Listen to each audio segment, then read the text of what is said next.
குருவடிகளே சரணம். Hello friends, viewers and subscribers எல்லாருக்கும் வணக்கம். ஸ்ரீ கோரக்கர் சித்தர் அவர்கள் அருள் செய்த சந்திரரேகை 200 பாடல்களும் அதற்கான விளக்கமும் பார்த்துட்டு இருக்கோம். இப்போ நம்ம பார்க்க போற பாடல் 69. அடைவாக பருவதம் போல் வளர்ந்தூடாடும் அண்டபிண்ட சிருட்டி விதி தானாய் தோன்றும் கடை திறந்து பொக்கிசமாய் போதமாகும் கலைமகளும் நாமனக்கு அமுதம் ஈவாள் தடையுறு தங்காயமது தகர்ந்திடாது தத்துவங்கள் தான் கெட்டு தாழாதப்பா மடைபெருகு நவரத்தின கசித காந்தி மயிர்பாலம் நெருப்பாறு இமை கொள்ளாமே. அப்படின்னா, அறுத்தடைத்த வாசலில் மலை போல வளர்ந்து உயிர் உடம்பில் நின்று ஆடும் அதிலேயே அண்டபிண்ட ரகசியங்கள் யாவும் அடங்கி படைப்பின் விதி தானாகவே கடை திறந்து நிறைந்து கிடக்கும் பொக்கிஷம் போல பிறவிகளில் சேமித்து வைத்த புண்ணியங்கள் யாவும் கூடி ஞானத்தில் சேர்த்து வைக்கும் சரஸ்வதி நாவில் நின்று சொன்னதையெல்லாம் பலிக்க வைத்து அமுதம் வழங்குவாள். வினையால் வரும் தடைகள் யாவும் விலகி உடம்பு காயகல்பமாகி எந்த விதமான ஆயுதங்களாலும் உடம்பிற்கு ஊறு விளைவிக்க முடியாது. 96 தத்துவங்கள் கொண்ட இந்த உடம்பு தானாக ஒன்றிலேயே நின்றதை உணர்ந்த பின் உன் உடம்பு கெட்டு போய் நாற்றம் அடித்து சாகாதப்பா உன் உயிரும் உடம்பை விட்டு போகாது. மடை திறந்து பெருகி வரும் வெள்ளம் போல் ஈசன் மேல் காதலாகி கசிந்து கண்ணீர் விட்டு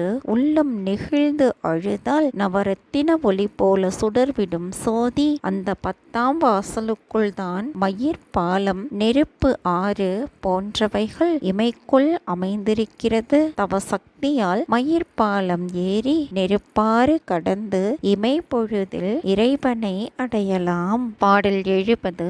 ஆமையது வடிவம் போல் வட்டம் காணும் அந்தரத்தில் உன்மனத்தை திருத்தி நாட்டு தீமையது நீங்கிடவே தீ கொண்டூதி திங்களினை சிரமேதிலேத்தி போட்டு ஓமை என்ற இடமுச்சி எழுத்தே கொம்பு உண்மை வெளியாகும் பரிவாசி கொண்டு சீமை மிக சிறந்திடவே இழுத்து தாக்கு சிவம் சக்தி ஒரு காணும் வசமாம் வாசி. அப்படின்னா, ஆமையின் ஓடுகளைப் போல் வடிவம் கொண்டு பிரம்மம் என்ற வட்டம் காணப்படும் அந்த அந்தரத்தில் ஆடும் அதிலேயே உன் மனதை வாசியுடன் திருத்தி நாட்டு தீமைகள் யாவும் நீங்கிடவே தீயாகிய சிகரத்தை கொண்டு வாசியால் ஊதி சந்திர கலையில் ஏறி சூரிய கலையில் சேர்த்து சிரமாகிய கபாலத்தில் ஏற்றி கும்பகத்தால் நிறுத்தி போட்டு ஓமை எழுத்து என்ற பேசாத மந்திரம் இருக்கும் இடம்தான் உச்சி கொம்பு என்பது அங்குதான் உண்மையான மெய்ப்பொருள் வெளியாக இருக்கிறது. குதிரையாக ஓடும் வாசியை கொண்டு இம்மண்ணும் விண்ணும் சிறந்து விளங்கும் காரண பொருளான பூரணத்தில் இழுத்து தாக்கி நிறுத்த இந்த யோகத்தை விடாது செய்து வர அந்த ஊரே சிறந்து விளங்கும் வாசியில் நாதமும் மெய்ப்பொருளில் விந்தும் கலந்து சிவசக்தி தரிசனம் கிடைக்கும் வாசி கைவல்யமாகி உன்வசம் ஆகும். பாடல் 71. வாசி என்ற புறவியது சுழிதான் மட்டம் வாழையவள் 14 வயதே ஆகும் ஊசிமுனை துவாரமது உயர உண்டு ஒழுகி வரும் அமுதமது உண்பாய் மைந்தா சூசி என்ற படர்மாயை சொல்லாதோடும் சுந்தரியால் நடனமிடு உன்னை சூழ்வாள் நாசி வழி எகிராது நாட்டங் கொண்டு நாதாந்த பெருவழியாம் நடனம் காரே.